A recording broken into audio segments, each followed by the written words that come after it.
Coming up next on the CHGO Cubs Podcast, presented by Toyota. What a week. CubsCon is here and just in time for a Brexit from Boston and Bregmania to Wrigley. Good, better, best. Jed never lets it rest. CHGO Cubs next.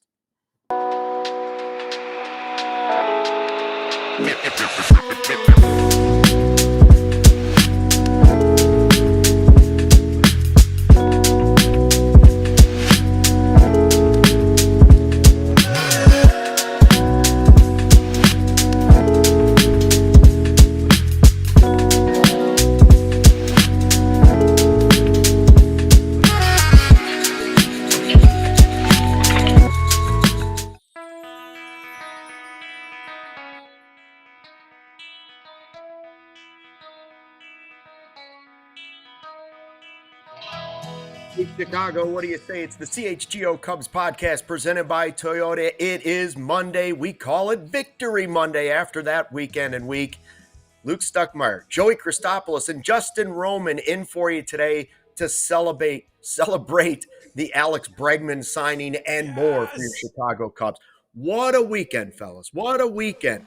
First of all, the emergency podcast I had to do while the Bears comeback was going on, because the Bregman news comes out. Justin's texting us. Joey's texting. Everybody's selling. And I'm thinking, but this game's getting closer, guys. What are we going to do here? But it happened. And it was a great moment in Chicago sports history. And I should point out, we don't want to take credit, and I never would. But I should point out that Joey came in and found a rally cake from Portillo's in the refrigerator. Coincidence? I don't think so. Not. I think not. So we've done it again with our rally cakes. The Bears guys have caught on that it takes a little chocolate cake to push the team over the finish line. What an amazing weekend. I mean, honestly, guys, I think we all felt the same way watching that Bears game. Going into the half, just did not feel good about things. I'm on my phone, kind of down in the dumps, and I get a buddy text me. All he says is Bregman. And I'm like, no way. I go on Twitter. Good old Jeff Passan, man. First one, I'm like, oh my, just my whole night changed in one tweet. I couldn't believe it. I go upstairs in my house. I change from my Bears stuff to a Cubs stuff. I do a video. I'm texting you guys like crazy. And then, listen, I don't know if we get credit for the rally cake, but do the Cubs get credit for the Bears turnaround? Because they were down in the dumps until the Bregman signing happened. And then all of a sudden, this Caleb comes through, Bears win. It's all because the Cubs signed Alex Bregman to a 5-year deal. Amazing. 2026 is off to a real nice start, Luke. I'm just gonna put it pretty plainly. It also reminds me of what's that movie? Oh yeah, that's right, Field of Dreams, where they're sitting towards the very end, and he looks out and he just turns to Kevin Costner and he goes, "Is this heaven?" And Kevin Costner turns to him, and am I right? He goes, "No, it's Chicago, baby." That's what it is. That's what it's all about right now. Sarah on the ones and twos. What's up, Sarah? Go Cubs. Go Bears. There it is. Cubs, go Bears. You know what I was thinking, and I said to our Brendan Miller the other day, I said, you know what? This is the first step in exercising the state of Wisconsin. First, it was the great comeback. And the comeback and the handshake at the end where he blows him off. Then he goes into Johnson goes into the locker room and he's F-bombing the Packers and everybody's eating that up. And I thought to myself, yes. And then the Bregman signing is what carries it over to finally kick the Brewers to the curb this season. We've said, listen, you shouldn't be playing second fiddle to the Brewers in your own division. I thought last year was going to be the year. But they needed to do something this offseason that said to Cubs fans, we're not satisfied with 92 wins. We are going to spend the money. We are going to go for it. And we think we can be better than we were last year. It started with the Cabrera trade, but this is really the one, because the one thing that fans have always questioned is whether the Cubs would spend the cash. Now, is it a $200 million player yet? No. But it's the second one around $175 million. And it's a similar type profile for the player in that they love all of the stuff off the field, on the field, you name it.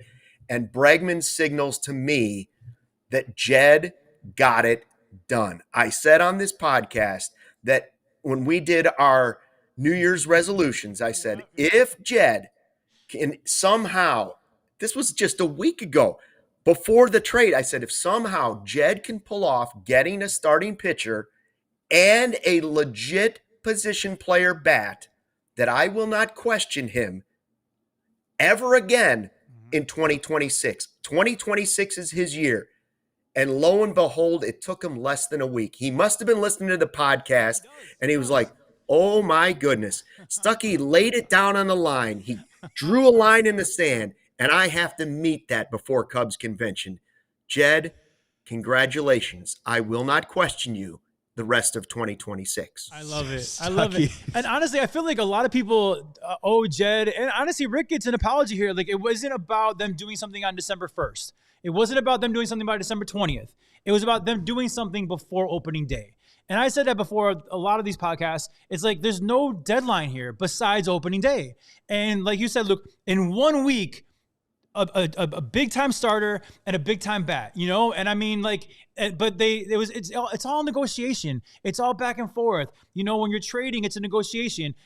Everything's a negotiation. Nobody just like, I want Bregman, here's my first offer, and it's a done deal. It doesn't happen that way. It's baseball, but it's also a business, you know? So I really do hope that, you know, listen, you could think of what you want about Ricketts. You could think what you want about Jed, but in this offseason and in these moments, I think they've nailed it, and I give them both credit. And again, maybe, you know, the Twitterverse isn't, they're not GMs and presidents for a reason, right? Let's let the big dogs do what they do. And I could not be happier with the way this offseason has gone so far.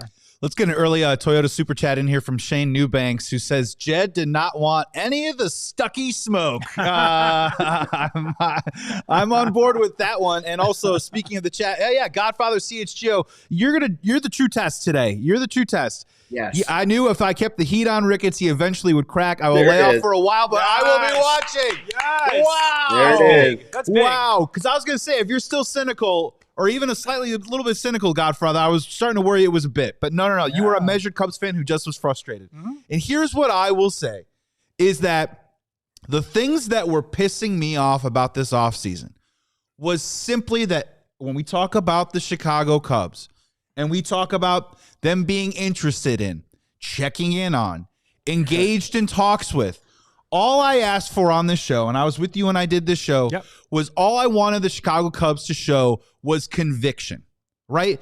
What's the plan? Go out there and execute it because you are the Chicago Cubs. Clearly, Edward Cabrera and Alex Bregman have been on the radar for quite some time, and the quest is over, Jed. You've nailed both of them. 2 off seasons, or if Edward Cabrera, I guess, is a regular season and an off season. They almost got him in a trade or at least they tried to via trade last year. The 2 guys that they have gone out and identified as guys that can help them win baseball games, they went out and got them. I'm not going to sit here and say, like, let's do some real talk, right? I still think Kyle Tucker is a better hitter than Alex Bregman. Just real talk. I'm going to say that right now. But maybe Alex Bregman is a better player than Kyle Tucker is a hitter. And that's something that the Chicago Cubs value. The other part about it that I was bemoaning all offseason, that I just didn't understand why the Cubs were just going to sit on their hands in the 4th year of this cycle.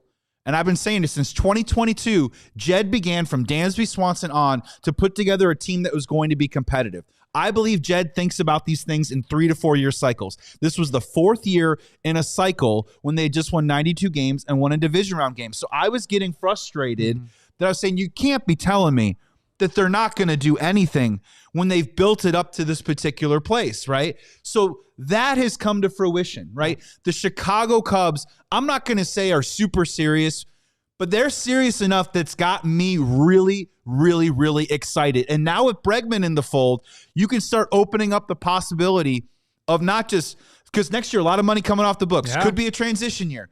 They're at least opening up the possibility to extend that cycle into an Act 2 with a young core of players, with a player like Bregman. I applaud Jed. The deferrals, Tom. Yes. Congratulations, man. I'm so happy as a Cubs fan. And look, like, we're critical, right? We want stuff. We get worried. We get frustrated. We know we want them to attack the offseason. Well, how it is, and Justin, to your point, right? They patiently got the deal done for the players that they wanted, Luke. And that's what I can live with. If they have a plan and go out and get the guys that they want, I can live with that. They're not just dealing with whatever's left over in the fridge. You know what I'm saying? And I applaud Jed and Tom for doing that. And maybe maybe Bregman's not a better player than Kyle Tucker, but let's acknowledge that he might be a better fit than Kyle Tucker. And that can be something that's actually true in baseball, right? Like that can actually happen. And this is a player who really wanted to be a Cub. There was no hesitation. He wanted to be a Cub a year ago, and they didn't meet the price. And I saw it was Patrick Mooney in The Athletic, my old teammate. He brought up the point that in April last year, there was a Cubs player that came off the field after a big Cubs win who went and said to a reporter, unprovoked, imagine how good we'd be with Bregman right now. This is a message to the team. This is the type of message that they needed to see. Had the Cubs just done nothing this offseason and said the kids can play and we're going to go with a lot of questions in the rotation, that would have been the wrong message to a 92-win team, okay? Instead, the Cubs have gone out and said we've solidified the rotation. We've gone and spent the money to give you what we think is the right veteran player for this team. We've given you depth. We've given you hope. And we've given you the tools to go do this with our manager. This was the message the Cubs needed to send. And we all hoped for it. And Justin, I give you credit. You didn't sour on it the offseason as fast as some of the rest of us did. Right. Thank you. But there was a little hesitation because I remember last week you did say, now, if they don't get it done, then I will start to. And that's fair because we all got to the point where it was like, New Year's is gone. And if they don't get something done here before Cubs convention, how are they going to approach the fan base and say, we're still waiting to make a move and there are 6 of the top 9 free agents out there, but we don't know what we're going to spend and we could win with the kids.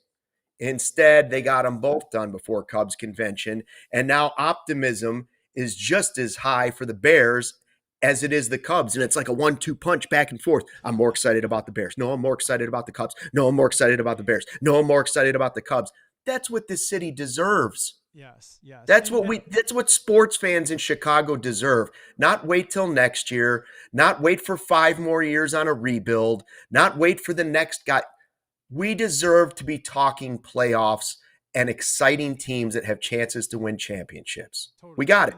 And Luke, I thank you for saying that. I have remained optimistic this entire offseason. I thought all along they were going to make a big trade and a big signing. And I just didn't know which one. Was it going to be a trade for a pitcher, a trade for I didn't know, but a big trade and a big signing. And honestly, Jed kind of spelled it out for us. Like, I don't have any inside scoop to Jed Hoyer or I don't have Tom Ricketts' phone number, but he kind of spelled it out to you. He said that the trade deadline last year, the pitching market wasn't what he thought it was going to be. Kind of messed that up. So I knew they were going to go out and get an arm, and then also Tom Ricketts and Jed Hoyer, they saw playoff baseball for 5 games at Wrigley Field. Okay. There was no way I thought they saw that and we're going to take a step backwards. They want that. Okay. No matter what you think of Ricketts as an owner, he wants the Cubs to win and go deep into playoffs and get that money from playoff baseball, all that kind of stuff. They want the Cubs to do well as we do. So I thought from a common sense standpoint, they're going to make moves. They don't want to get worse. They want to get better.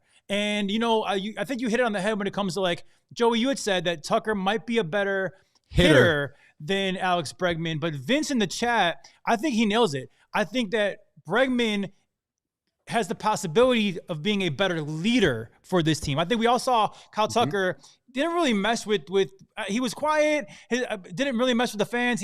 I don't know, whatever was going on with Tucker, it wasn't a great fit. But from all things that I've read, Alex Bregman is a great clubhouse guy and a great leader. So not only is Bregman hopefully a better fit from a player standpoint, Joey, but also from a leadership standpoint. And now you're talking, because that's intangibles that you can't put a price tag on. So yeah, I'm thrilled. I knew we'd get here. I didn't know when or what the route was going to be, but I'm very, very glad that Jed and Tom definitely got it done. Listen, we got a lot to talk about on today's show, so do not go anywhere, okay? We're going to dive into the Bregman numbers. We'll talk about the leadership role. We're going to talk a little Nico Hoerner. We might talk a little Matt Shaw. We're going to talk a whole lot this week. It is Monday on CHGO Cubs. You are not going to want to miss one episode this week, but for the meantime, get the like button. Get your comments in right now. We're going to hear from some of our wonderful partners here on the CHGO Cubs podcast presented by Toyota, and we will be right back in 2 minutes.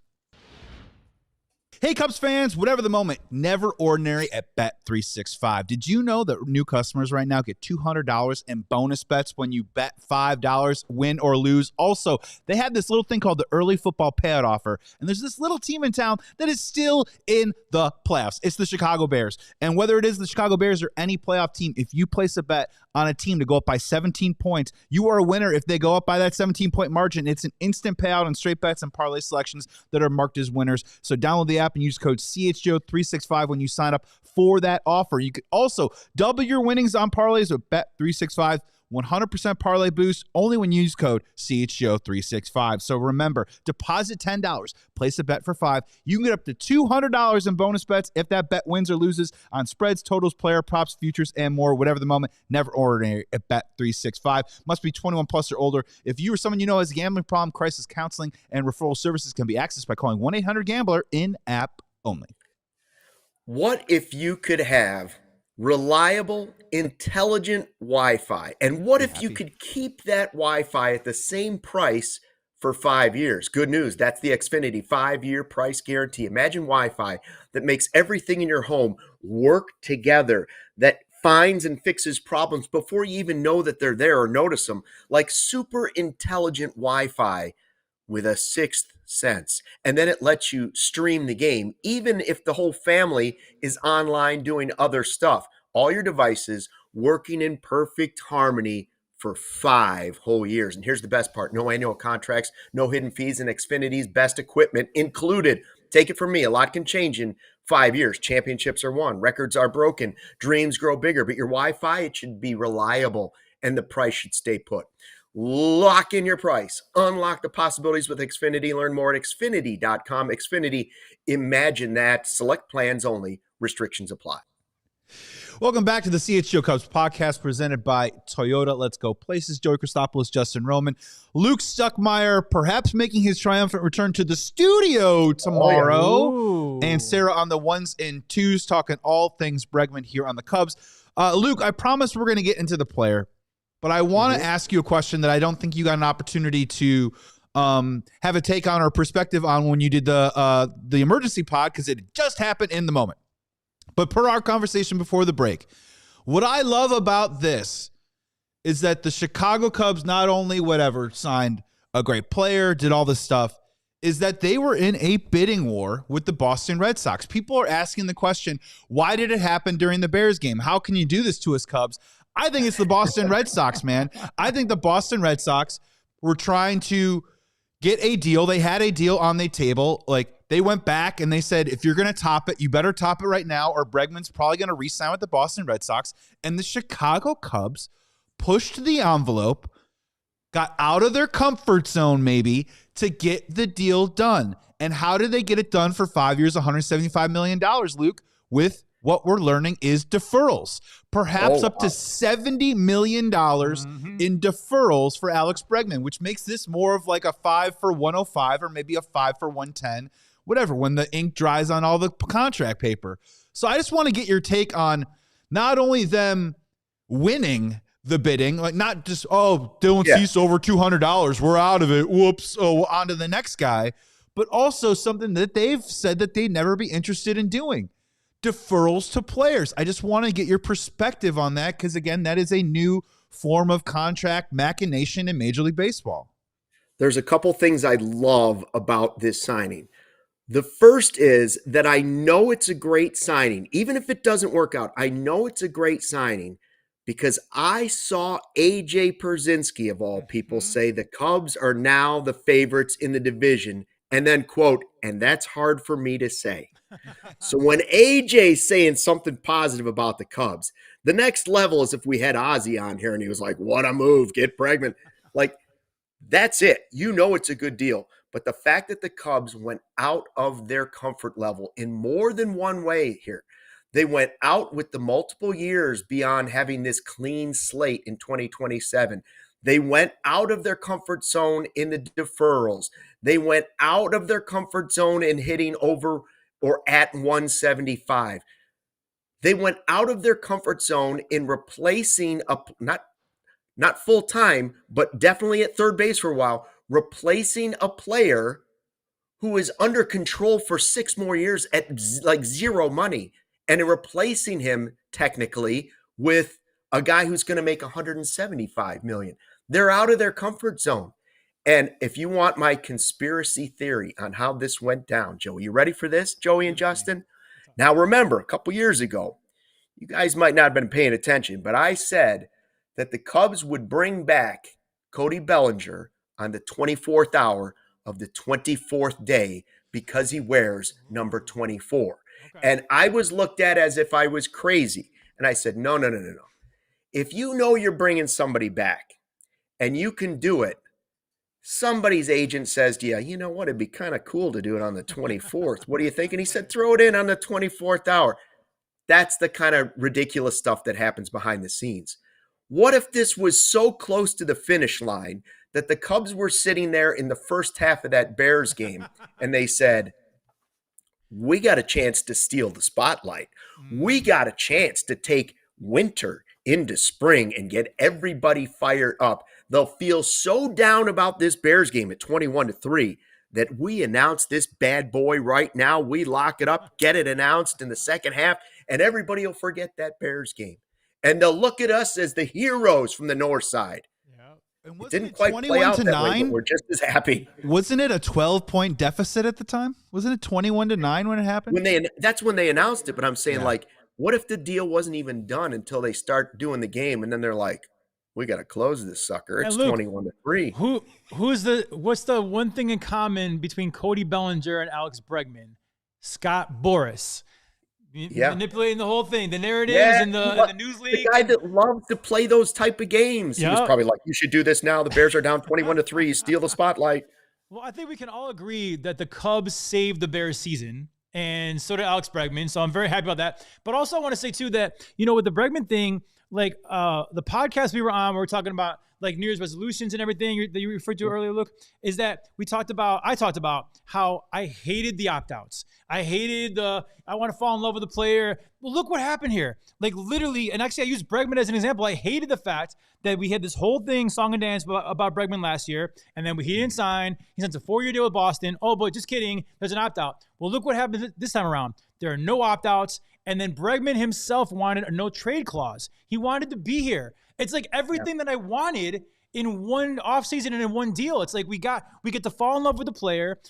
I'm going to buy his jersey because like he's going to be here for 5 years. I was going to ask that question. He answered it for me. Absolutely. So like that's what I'm talking about. Like it's like he wanted to be here. He committed to us. We're committing to him. That's what I love most about this entire deal. And again, my hat's off to Jed, to Tom, and I just feel like wouldn't it be like just unbelievable if the Bears could win the Super Bowl and then the Cubs win the World Series in the same calendar year, and it's because of this signing that the trajectory of both teams went like this? Amazing. Joey, if I was there, I'd have the CHGO reality spray, and I'd be shooting it at Justin right now. 2 championships in 1 year.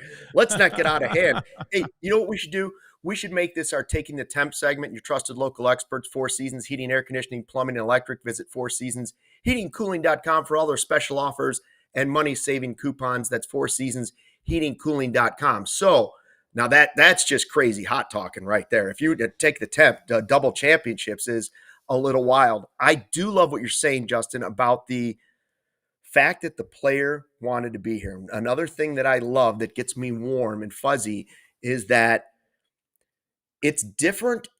It's different going in. Don't get me wrong. Like there was a love affair with Kyle Tucker when the season started. All the sign him, extend him, all of it. He was playing great. The way this feels different going in is that this player asked for it. When you sign a guy, he's asking for it. Now, even if some stuff is close, and he's been saying for a year, I want to be a Cub. Tucker was never put in that position. He was traded to the other team. He never asked to play in cold weather at Wrigley Field. He didn't say anything bad about it, right? There was nothing. You talk about how something just seemed to be missing, especially when it started to go askew. I don't know. It might have been the injuries. It might have been the struggles. It might have been just that he's quiet like Kyle Hendricks. This feels different because the player has actively gone out and said, I want to be a Cub in more ways than one. And that means something to me. And I think it means something in the clubhouse. When you talked about intangibles, that's another thing. They like all the things that he does as a leader. It doesn't mean I'm saying Tucker didn't do it, but they like the Dansby Swansons. They like the Nico Hoerners. They like the Ian Happs. They like all of those types of players on their franchise. And it does seem like a smart thing to do. Yeah, look, and the two parts that I think are a little bit different on it, just really quick with the leadership thing, I just want to pump the brakes just a little bit on that. I've seen some comments about people inferring that there isn't a lot of leadership on the Cubs. I push back on that because you just mentioned Dansby, Nico, Ian Happ. You know, PCA is going to be taking over a lot of that leadership pie in the next couple of years. Justin Steele, I don't think that was ever an issue with the Chicago Cubs. I'm not refuting that Alex Bregman isn't a leader. I think he's going to be a great addition to the clubhouse. Mm-hmm. But Luke, like anything else, when you walk into a new situation, I don't think Alex Bregman's going to come in here and go, I make $30 million. Now I'm the leader of the team, right? You have to ease your way into it, assimilate, and then through example, you then become a leader on the team. That's going to be a little bit of a work in progress. The other part that I just think is really different about this whole deal, what we're seeing this offseason, right? The bullpen stuff seems to be a little bit more of a trade, a craft, if you will, for Jed Hoyer. Every offseason, I get in there and I fix it all up. I turn it over and let's see what we got the next season. The thing that is different about this year is that I get it. The Chicago Cubs, it's $175 million. It isn't necessarily playing at the deep end of the pool with the 200, 300, 400 type numbers, which is fine. But what the Cubs are doing is they are building a baseball team equipped to handle a 162-game season and hopefully a couple extras, maybe a dozen or so in October. The depth that we've highlighted with Edward Cabrera, with the pitching staff, the options that they've created in the bullpen, and then offensively, yes, Matt Shaw, Moises Ballesteros, a lot to get excited about. But at this moment in this time, they're saying, no, we're going to add a little bit more. We're going to add some professionalism to it. We're going to add a 4-WAR player, a guy who's had at least 3.5 WAR in 7 seasons, a guy who's been a Silver Slugger, a guy who's been a 3-time All-Star, 2-time World Series champion, has won a Gold Glove in his career. Okay, the resume speaks for itself. To your point in the first segment, Luke, I'm going to echo that. They could have easily said youth movement. Let's just give these guys some ABs and let's keep rolling on. But no, they have a veteran core in place right now that can win right now. They just added to that. And maybe they didn't add superstar talent, but I do believe Alex Bregman is star talent. And right now, this could perhaps be one of the deeper Cubs teams of at least my recent memory. I struggle to think, in 16, they had a lot of starting pitching. They had a lot of options, but man, look, they had to rely on Aroldis Chapman a lot in that postseason. I just think they've got a lot of options, a lot of toys for Craig Counsell to play with, and I think that's different about the Cubs too that has me excited. Well, Bregman is the perfect fit when you think about it because not just, you highlighted as well, all his resume is very impressive, but he's a Gold Glove winner, right? So you have Bregman, Swanson, Hoerner. I think we all agree that Michael Busch could be one day a Gold Glove winner. And then PCA, Ian Happ. This team is built on defense, and Alex Bregman fits that mold. He's obviously more of an offensive player, but he's a very good defender as well. And then you have right now a super utility guy, Matt Shaw, also a very good defender whenever he fills in. And we'll talk about that in a little bit, I'm sure. But whether it's third base, whether it's second base, whatever it is, this is still a very, very, very good defensive team, but their offense got that much better. And Mo Baller, I think, is a wild card because if that dude hits like we kind of think he could hit, the sky is the limit for this team. It really is. Yeah, more to come here on the CHGO Cubs podcast presented by Toyota. Let's take a quick break to hear from some of our wonderful partners. Jump in the chat. I saw a really good one from Craig Brindle saying, Alex Bregman's always played with the number 2. Nico Hoerner is currently number 2. Did they give it up? Is there a swap? What does that look like? And also, let's address the Twitter elephant in the room over the weekend. Now that Alex Bregman is in, does that mean that the Cubs might think about shipping Nico Hoerner out? I promise you, we have thoughts. But first, a word from our wonderful partners.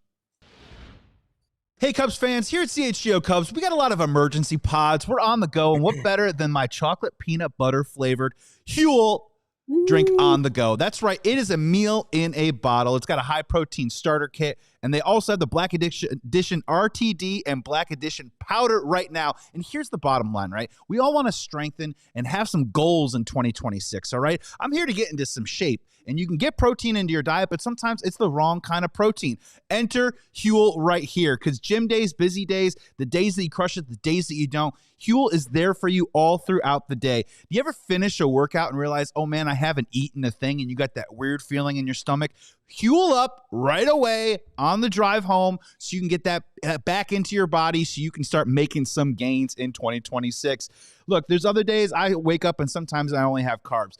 Protein is actually a secret that you have to get done. So limited time offer right now. Huel's full high protein starter kit today. You'll get an exclusive 20% off with the code CUBS20, CUBS20 at Huel.com/Cubs20 for new customers only. Honestly, it just makes hitting your protein goals a lot less stressful. They're ringing in the new year at Ray Chevrolet in Fox Lake with hot deals all month long during their Ray Resolution sales event. Stop in today, drive home with 0% financing for 72 months plus no payments until spring on all new Chevrolet models, or check out their selection of over 125 vehicles priced under 20 grand. And with one of the area's largest Chevy inventories, they're going to find the perfect vehicle for you. And they also have raised price promise, which lets you shop confidently because the price you see is the price you pay. Go see for yourself our partner at their convenient location right on Route 12 in Fox Lake. And don't miss out on their Ray Resolution sales event going on all month, 0% financing for 72 months and 0 payments until spring on all new Chevy models. Shop Ray Chevrolet in Fox Lake or raychevrolet.com, serving the community since 1963. I like to say, together, let's drive. Here's $175 million, as we like to say on this podcast and at CHGO, it's Cubs over everything, baby. But we do acknowledge that we are of the Bear family and we are baby Bears. And it's also Bears over everything. Playoffs, baby. We got a diehard deal going right now, still going because they're still in the playoffs. $36 to be a diehard for a whole year. For an introductory offer right now, that's $3 a month. It's nothing. And you get the free shirt. And you know what? We've got all kinds of new merch out there. Sick drip all over the place. The Iceman shirt. It's always great. The FGB and the Great One. And it's got, there he is, Caleb, grinding away on that cheese in the post-game show. So nice, but there's so many shirts to choose from. You get a free one when you sign up to be a diehard. You get the exclusive diehard card. I like the Iceman one that looks like little freezies. You got a couple CHGO football ones. You get the Iceman out there. Listen, the new merch is sick. And we've got another tailgate. We didn't know it. We got another tailgate coming up. Joey, how many people were at the tailgate for the Packer game? So I think our season high about a month ago when we played the Packers the first time, we were over 250 people. For this one that we just started because we didn't know when and how and what it was going to be. In only a week's worth of time, I think we flew over 250 for this last tailgate. Wow. And damn it, we're doing it again, Sarah. Well, I was going to say, that's just for our tailgate. I mean, we're in a giant, big lot filled with other tailgates, too. I mean, there's just thousands of people. But don't let that scare you because there is still all you can eat, all you can drink. So please enjoy. Yeah, I saw pictures. Looked awesome. Oh, yeah. We're prepared for the most amount of people. Awesome. Yeah, it was great. Danny Parkins was in the house. Just people were just so happy and excited. We've done this for 2 years with the tailgates. When you're stuck in a losing streak and just the cynicism is raining down on your head. And when I check people in, and honestly, like every tailgate is different with kind of the vibe, and both, like all the Bears fans, everyone was just like happy. Yeah. Which is like, usually there's like a lot of different emotions, but everyone was like, cool. And I gotta be honest, Luke, like just in the last 4 or 5 days with the Cubs making these kinds of moves, I can't help but feel like what the first 120 club is going to feel like, what opening day is going to feel like. It's just the passion, the excitement for the Cubs. I mean, we're always supporting this team. We're always filling up the ballpark. We're always buying the merch. We're hanging out around Gallagher Way. But I just can't help but feel, as I daydream now, hopefully, whether it's spring training or opening day, I think Cubs fans, there's going to be a little extra oomph in this one, a little extra excitement and passion, and I can't wait for it. You were talking about, taking a dive into, the land of 200 million and what this means. 5 years, 175 million is not diving in from the platform dive at the Olympics, the big platform, right? That's not what it is. But 5 for 175 for this franchise and the way we're operating is absolutely a head-first dive into the deep water. This is the Cubs diving headfirst and saying, we are all in. Now, would we love them to do it from the platform dive every year? Yes. Right. But this is what we asked for this season. Get to the big bouncy platform springboard and dive in headfirst into the deep water. Show us you're ready to play with some of the big boys. That doesn't mean it had to be a $200 million player, but you went and got a starter. You gave up your number one prospect, and then you went out and signed a guy. Like I said, you could have left it right there and just held a player that was under control for 6 more years.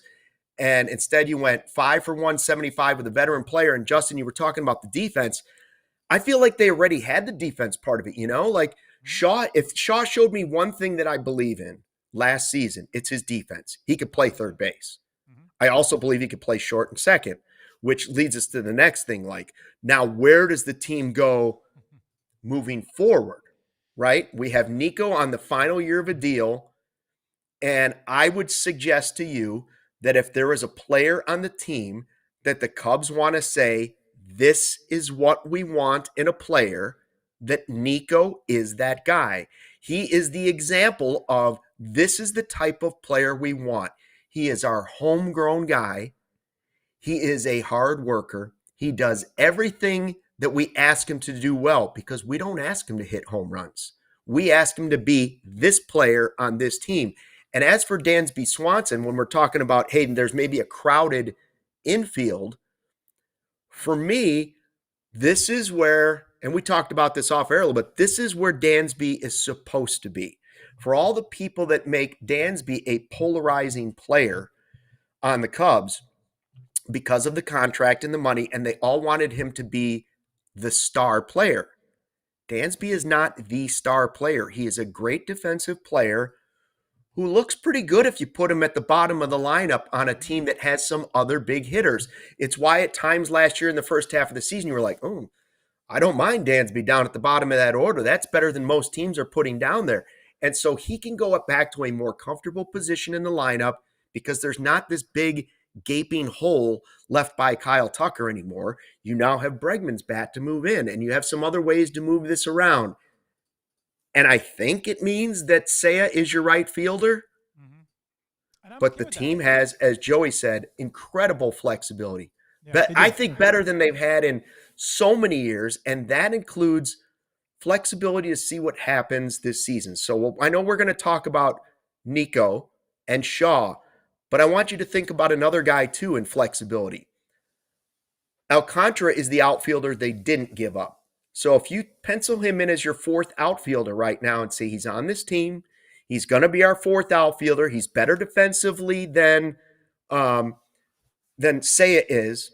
And so he can fill in any of those positions. He can play the outfield spots, or we could move guys over. If he turns into a legit bat, Alcantara, it allows you all this flexibility with the DH and the outfield and all these different things. You could talk about Mo Baller. You could talk about Bregman as – you could have a different DH every game. You could have Bregman as a DH. You could have Seiya as a DH. You could have anybody else you want. Mo Baller could be your DH. You know who would love managing this team? Joe Madden. I think Counsell's going to really enjoy it as well because it allows him flexibility. But Madden, who loved just like throwing the crazy things at you, none of it would be crazy because this team has so much flexibility. I think you're right about Alcantara. I think he's your fourth outfielder because he's really your only backup center fielder as well. So I think that he's the guy they kept, and he's still obviously top prospect of ours. So I think he does, he fits in this team perfectly. I don't know if y'all agree or disagree. I am totally fine with Seiya Suzuki being my right fielder. He showed me enough down the stretch last year when Tucker was hurt. He showed me enough during the playoffs. He made every play he was supposed to. And, I know he's had his ups and downs defensively here in Chicago, but like coming over from Japan, they said he was a good defender. So I am totally fine with Seiya Suzuki being our right fielder. I think the bat is elite. I really believe in his bat when he's healthy. And I think, again, he showed down the stretch and in the playoffs that he could be at least an average defender in right field. Because I do want Mo Baller at that DH spot, as it is right now. Now, last minute trade, last minute signing, whatever. But as it is right now, I love Mo Baller as DH because I think the kid can hit. And I think more offense, the better. But Seiya Suzuki as a right fielder does not scare me whatsoever. But yeah, I'm excited. A lot of flexibility. Like I said, a lot of flexibility. Before we go into Nico and Shaw, do you have any thoughts about Alcantara and Seiya and stuff like that? Yeah, Alcantara can back up in center field, which is nice. I think it's time to give some of these guys a little bit of run, a little bit of opportunity. Yeah. I saw in the chat, which I liked a whole lot, that Mike Talkman's always out there too as well. So if you needed a little floor certainty, you can always bring him to camp and see what happens if you wanted to do that. I love having this conversation because we've gotten to the point with the Cubs defense where it's like if the dude hasn't won a Gold Glove before, it's like, oh my God, this great gaping hole that we have. I get it. Seiya isn't great and he bothers me. 2 hands, right, Justin? 2 hands. But at the same time, I think we can live with it a little bit. I will also say this too as well. When it comes to a guy like Matt Shaw, I wouldn't put it past the Chicago Cubs maybe throwing him out in the outfield in spring training just to see what they can do. They talked about that with Nico several years ago, that he's athletic enough to be able to play the outfield. Matt Shaw, there's no reason why he can possibly do that too as well. I'm not saying as a regular thing, but just to fill in as a spell. When you talk about that DH though, Luke, I could not agree with you more. Now, let's be very fair and transparent about this. Alex Bregman has won a Gold Glove at third base before. Last year, he was not a Gold Glove third baseman. It just is what it is. -1 defensive run saved. I'm not saying he was bad. He was average to slightly above average. Injuries too. He had injuries as well. And injuries too. And obviously the lower half. Older. Yeah, look, he's 32 years old. And look, here's the fun part about it is about 10 years ago, I started writing for this company called RotoWire.com, and they stuck me on the NL West. So I started covering the NL West a whole lot, which was really fun because I saw Kyle Tucker come up and Alex Bregman come up, and I wrote about him. I had this article that I think Bregman's the next big thing. He was a double triple demon when he first came up with Houston. He had speed to him, right? And the lower half injuries have kind of sapped that a little bit over the last couple of years. He is an incredibly professional hitter. But again, to your point, Justin, missed 2 months with a quad injury last year.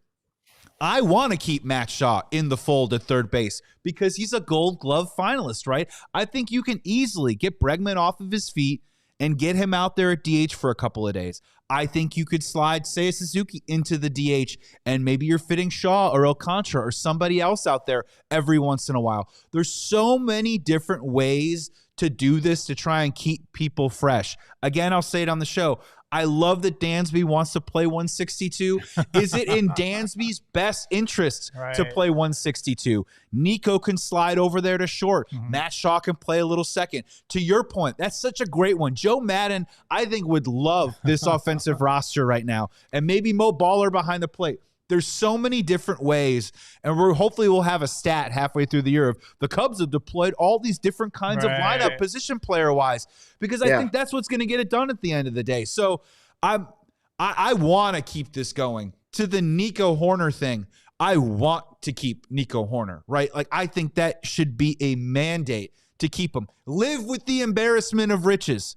Just for one season, Cubs fans and Cubs organization, and see what you got after that. Assess value from there. You will have financial flexibility the next year to extend Nico Hoerner if you want to, or move on from him, or whatever it is. But I hope that they keep Nico Hoerner. To piggyback on that, my thoughts on that are this. I love Nico Hoerner. I sound like a broken record. He's my favorite player. I think he just does everything the right way. He's the perfect ball player. He's not a superstar, but he's a star. I've said it a million times. I still firmly believe that. Where I'm at on Nico Hoerner is that I think you gotta do the extension with him before this season, just because otherwise this is going to be an ongoing thing with Matt Shaw, Nico Hoerner. And honestly, do any of us not want an extension and then lose Nico for nothing, right? So again, I think if he's your guy, extension, and I'm all for an extension. And then maybe you talk about trading Matt Shaw or making him an outfielder, whatever it is.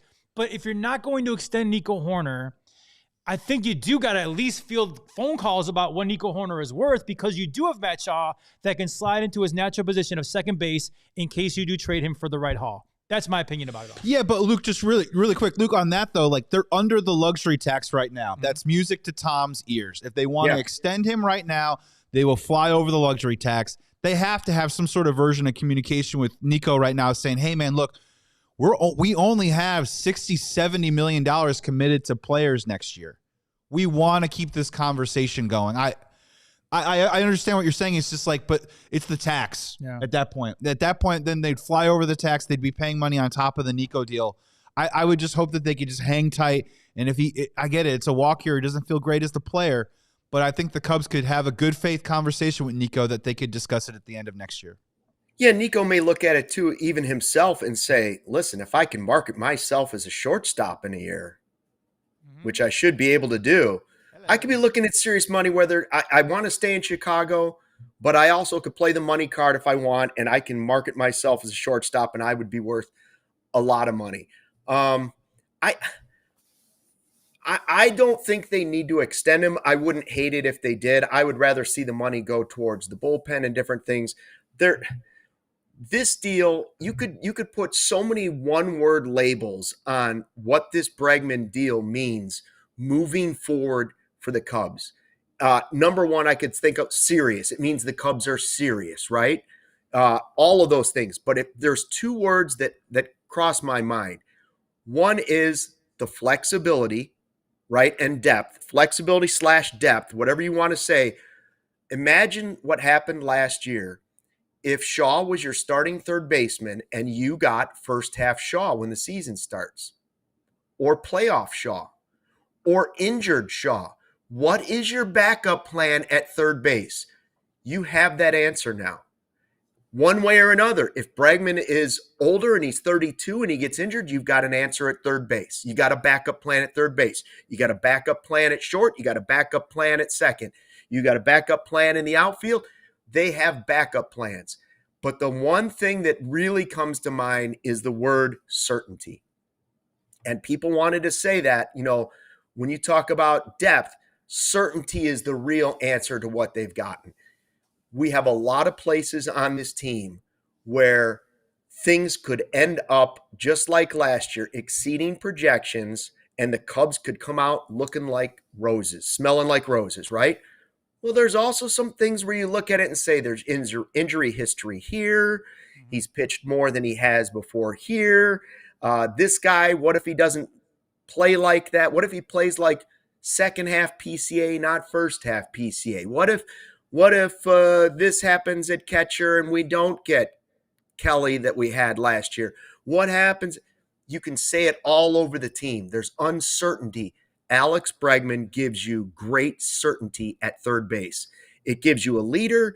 It doesn't mean he's going to be the guy because the backup plan is also good. That's why you don't trade Nico now, because right now you have great depth, you have great certainty in some key spots, and you have great flexibility, not to mention great talent.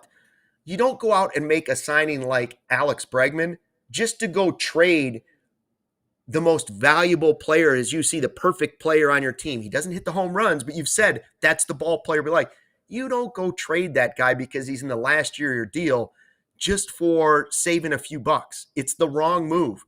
It is. It's the wrong move. And right now, trading Shaw is the wrong move because his stock can keep going so far up that if you traded him in a year and decided to keep Nico, you'd get 10 times what you get for Shaw right now.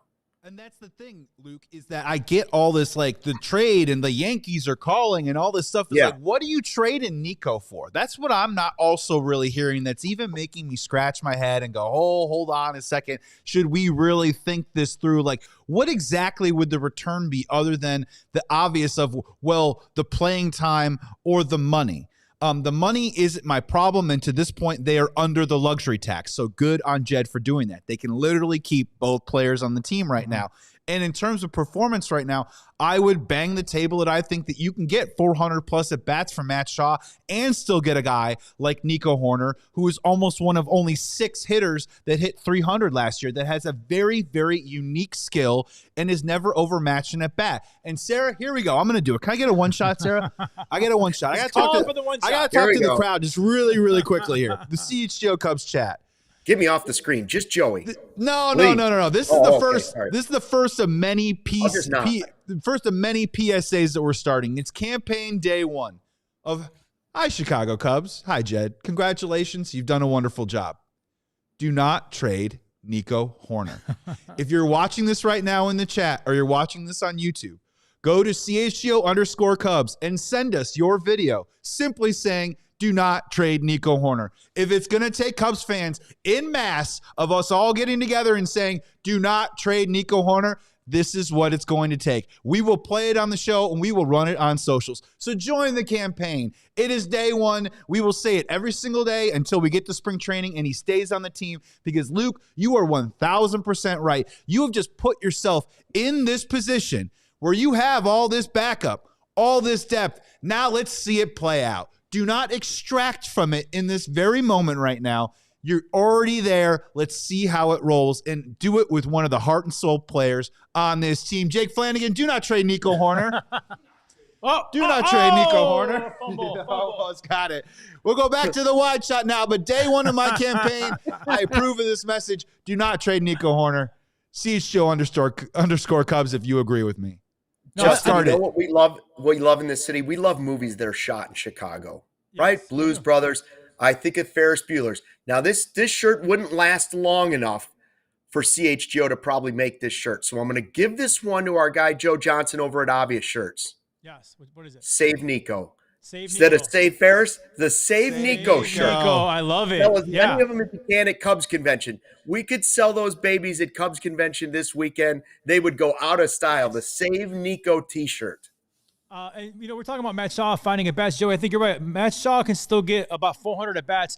Easy. Don't forget our as of right now, our DH, Mo Baller is a lefty, right? So anytime a lefty's on the mound, you slide Bregman over to DH. You got Matt Shaw at third base. You lose nothing. You know what I'm saying? Yeah. So there are ways to do it for sure. I'm just saying, why not? We have a young core. I mean, PCA, Cade Horton.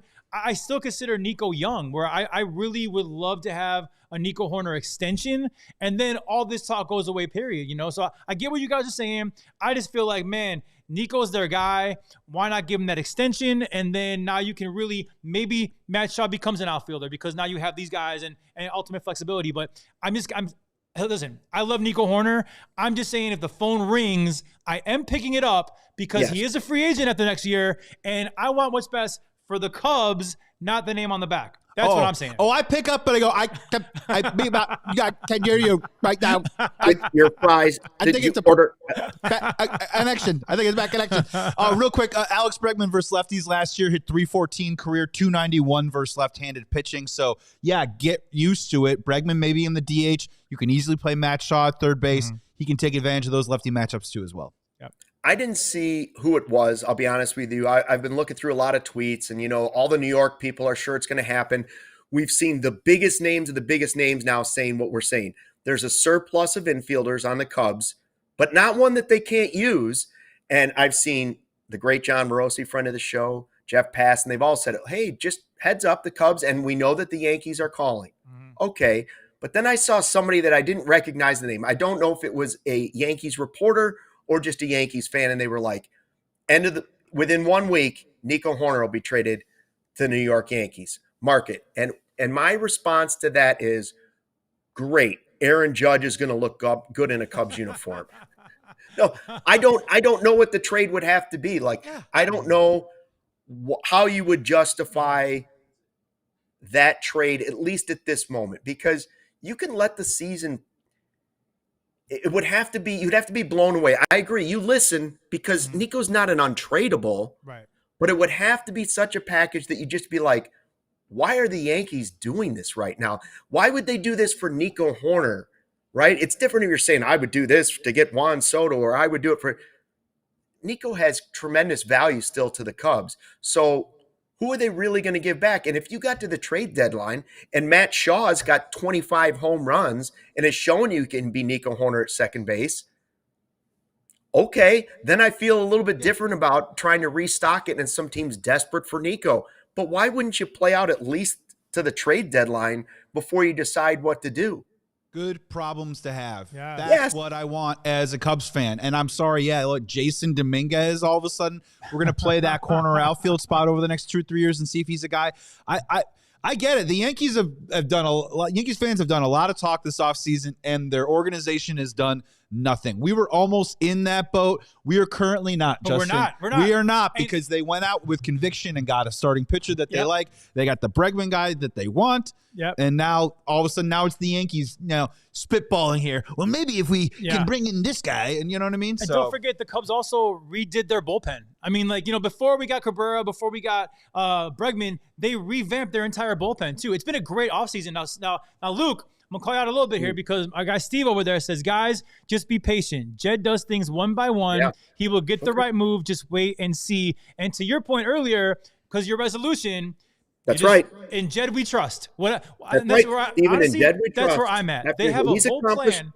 Yeah, they have a whole plan that we didn't really know about. We kind of guessed it, but they have a plan.